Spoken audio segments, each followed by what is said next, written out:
Thank you all for coming amidst a very, very, very busy show. If there's one person in our industry that I'm convinced is powered by AI, it's Michael Kassan, because only he can be in this many places at once. Wait, Matt, I've been saying for years, artificial intelligence isn't new. I've been using it for my whole life. Exactly. The amount of information this guy captures in his head is AI-like. So thank you, Michael, for taking the time, and thanks you for all of you for coming. I'm the author of this new book, Generation AI. It's my second book. Thank you. Writing a book is not always that fun. The thing I hate about it the most is having to ask people for favors, because you have to do it along the way. It's also hard to balance it all, but this was a topic I felt very passionate about. My entire career has been about helping big companies navigate change. At first, change was the internet itself, which was happening right when I came out in my career. Then it was the social media era. Then it was mobile, and now it's AI. So I, like many of you, have been fortunate enough to have been front row seats witnessing all this. And this is going to be unlike anything we've seen. So, Michael.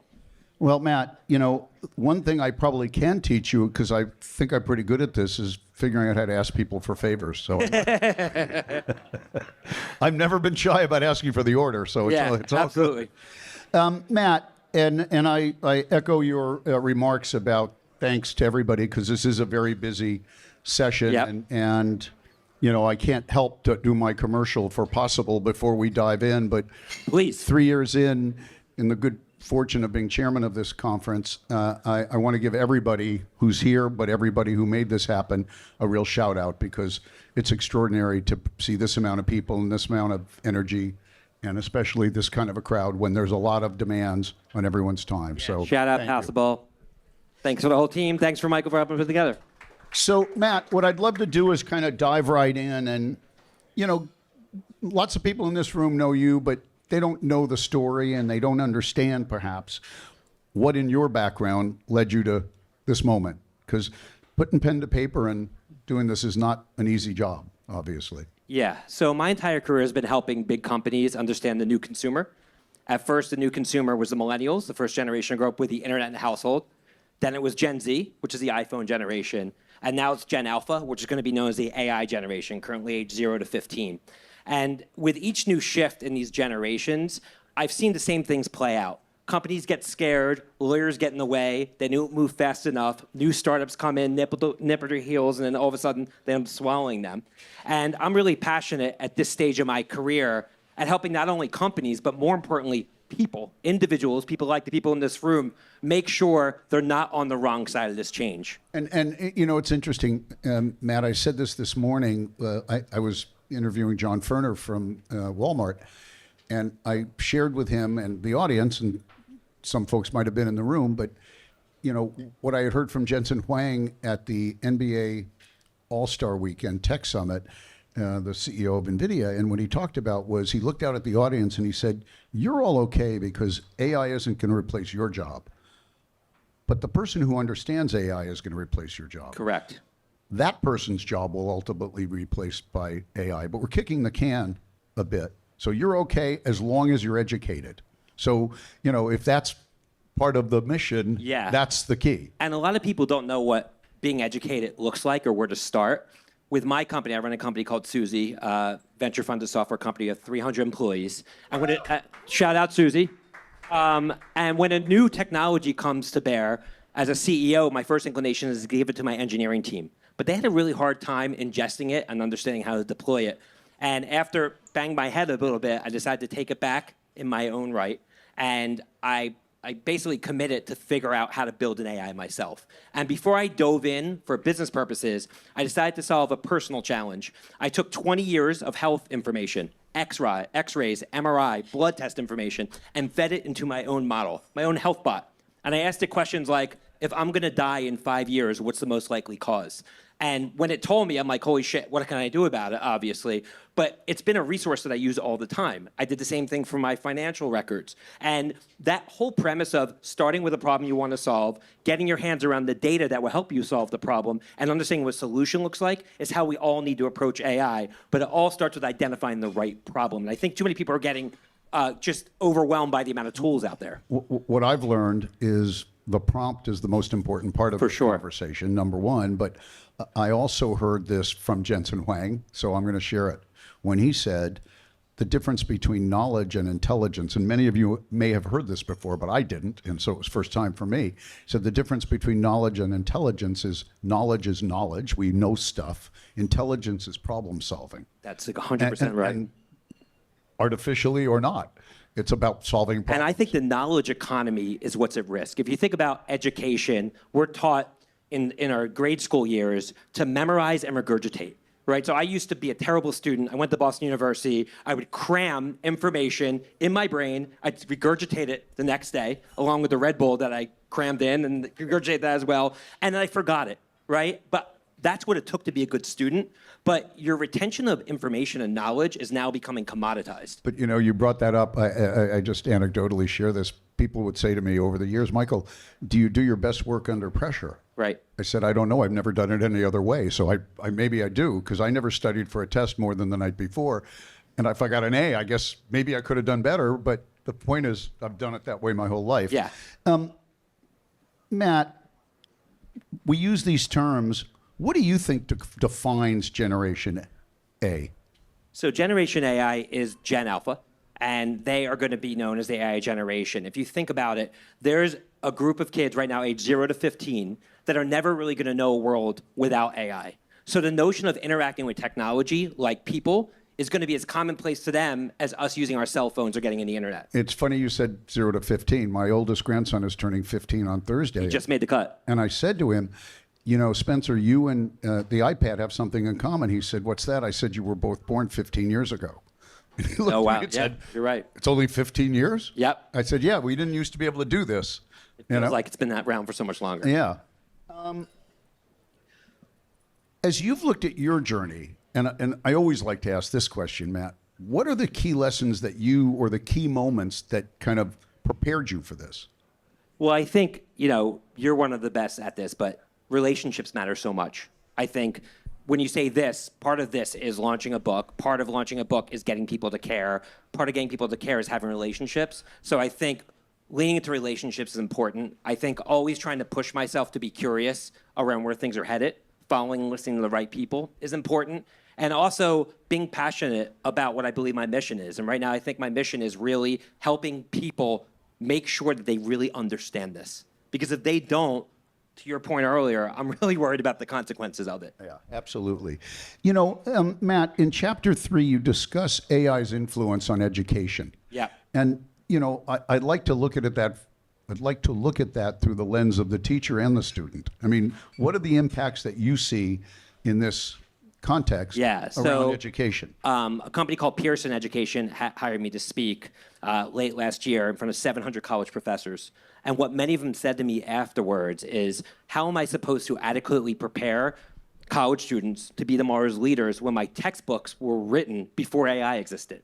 So they're ill-equipped, teachers are ill-equipped, parents are really ill-equipped for this change. And the problem this time is it's evolving so rapidly. Even writing the book, so many things I wrote about in the book, because I had to submit to the publisher in November, I wouldn't say are no longer relevant, but it's just that much more intense now than even it was at that point. Absolutely. And as you look at this, you're talking about education and other things. What are the societal impacts on this moment through this generation's view? Well, I mean, unfortunately, and this is probably an unpopular opinion, but as I look out all these people outside, and not just at this conference, but in general, there's going to be a lot of people who are going to face, in the short term, I think, extreme job loss. Because companies are getting pressured from their board down to automate, to offshore, to be more efficient. I think over time, companies will become more profitable and will reinvest in innovation. And if people upskill themselves or reskill themselves, they will be able to be future-proofed at that point. I also think, generally speaking, I get this question all the time after I speak, what should I tell my kids? Where should they focus? Like, I'm worried about my kids. I always say the same thing. Go deep into an art or deep into a science. Going deep into an art is understanding critical thinking, problem solving, creativity. Or deep into a science is learning how to own, code, operate the machines. But anything in the middle, a master of all trades, jack of none, right?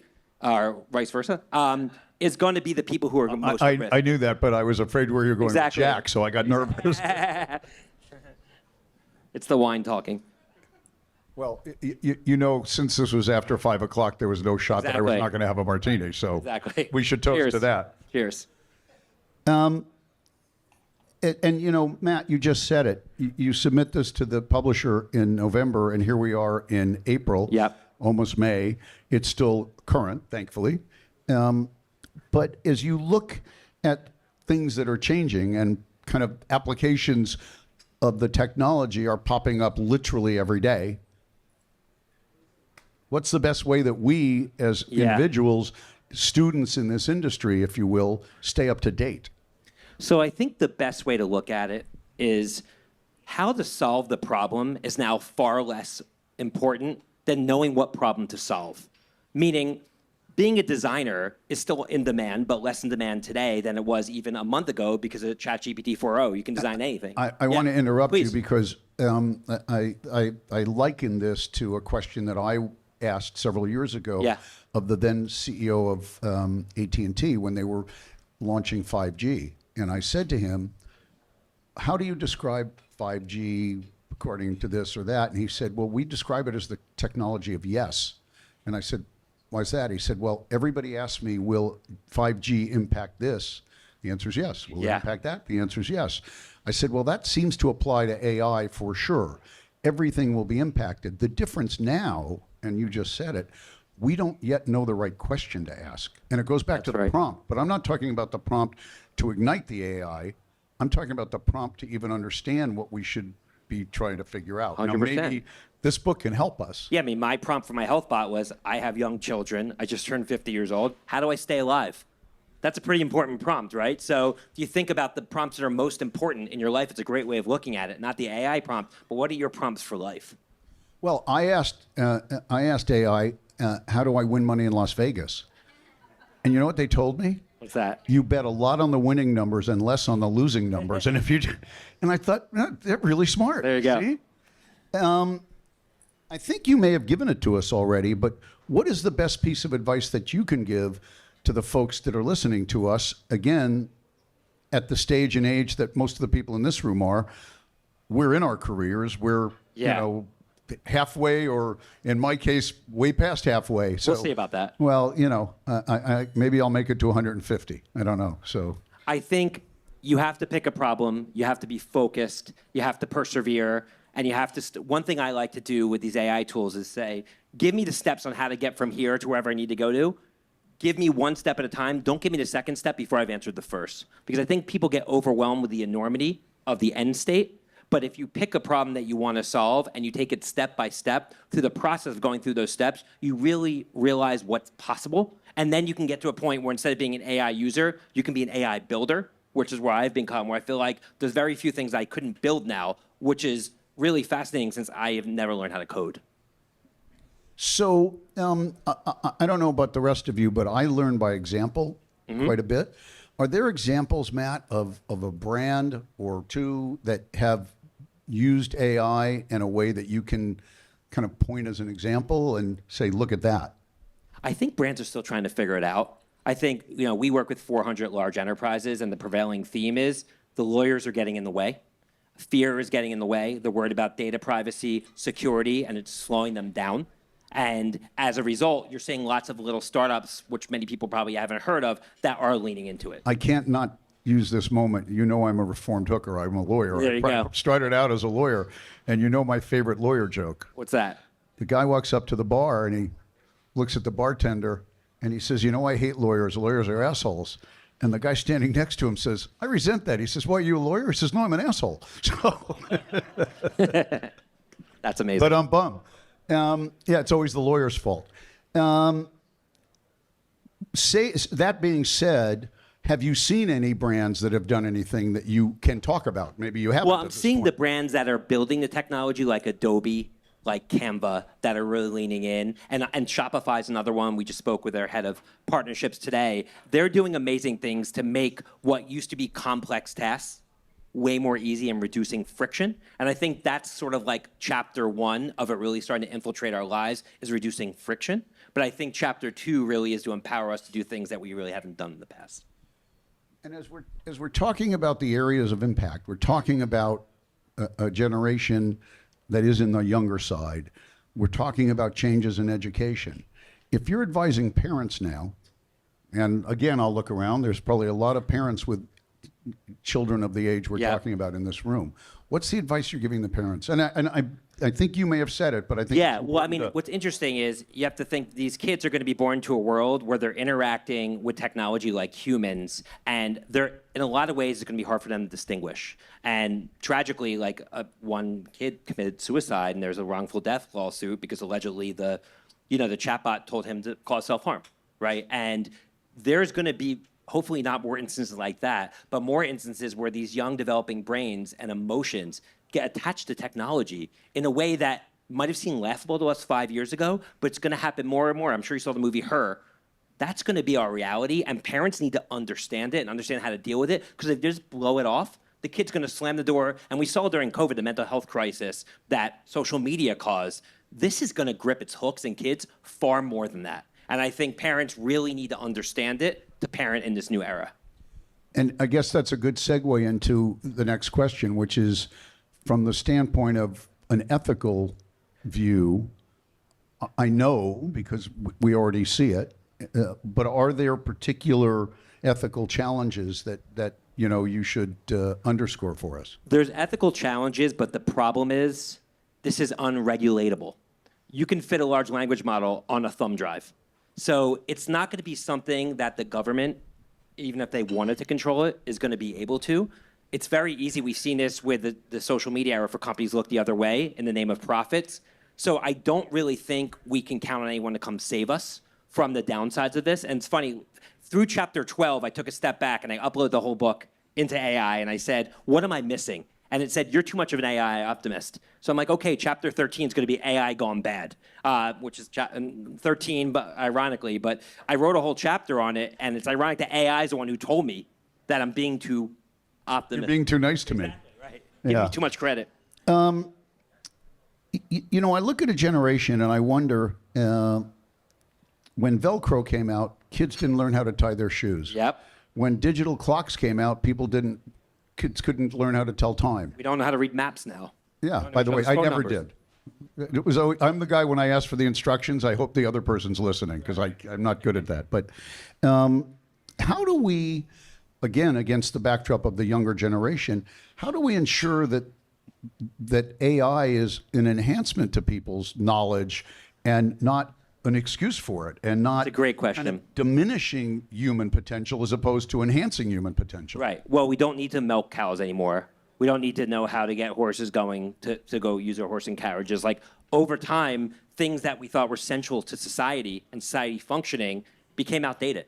And I think a lot of the things that we hold true today, different types of art, different types of science, it's just no longer going to be in demand in society, especially in business. So whether it's good or bad, because I present it in front of a company, I won't mention a name, but they do a lot of design and artwork, et cetera. And I did a whole keynote on how AI is infiltrating, and they were really pissed off at me. And my whole thing is, I didn't invent AI, but it's coming, whether you think it's good or bad.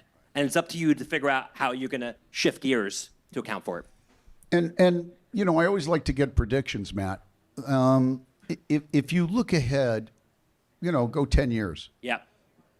The cultural impact of all of this. I mean, how do you look at that? And, at these 10-year forward plans, I did one once with the Walt Disney Company with Kevin Mayer when he was the strategy lead. Yep. And we did a project in 2005 and presented it to the Disney board, and it was called Disney 2015. And it was funny to think back to that, and Kevin and I have looked back at that. And Was it accurate? It was pretty good. I mean, we missed the full streaming context, but we saw it coming, but not anywhere near what it turned into be. And he certainly had launched Disney Plus, so it was interesting to have him as part of that because he was the client back then. But those 10-year forward plans are tough. But if you're looking at this 10 years out, talk to me about the cultural impact. I mean, I think from a business standpoint, you're going to see far more solopreneurs. People are going to start their own ventures without needing to create a big enterprise. So I think the enterprises are going to get smaller. I think relationships are going to change. I don't know what it's going to do in terms of, we've been seeing a trend of people having kids later and later and later in life. There's a world in which that reverses and people start having kids earlier because they have more free time because you're not having to work 12 hours a day anymore. So one positive could be more of a work-life balance. I think that over time, this will make society more efficient and hopefully, increase our GDP and have us all live better lives. That's the positive way of looking at it. There's a ton of negatives, but you got the martini out, so I don't want to douse people's ambitions right now. Yeah, we want everyone to be happy and happy-go-lucky. So before we wrap, I'm wondering, are there any questions from anyone in the audience? Because this is your chance, except for you, Vineet. Absolutely. No. Yeah. Okay. Oh, there you go. Boom. Thank you. That's Good. one thing AI can't do. Dahani. Which job will AI not take? Mine. I agreed. Please expound.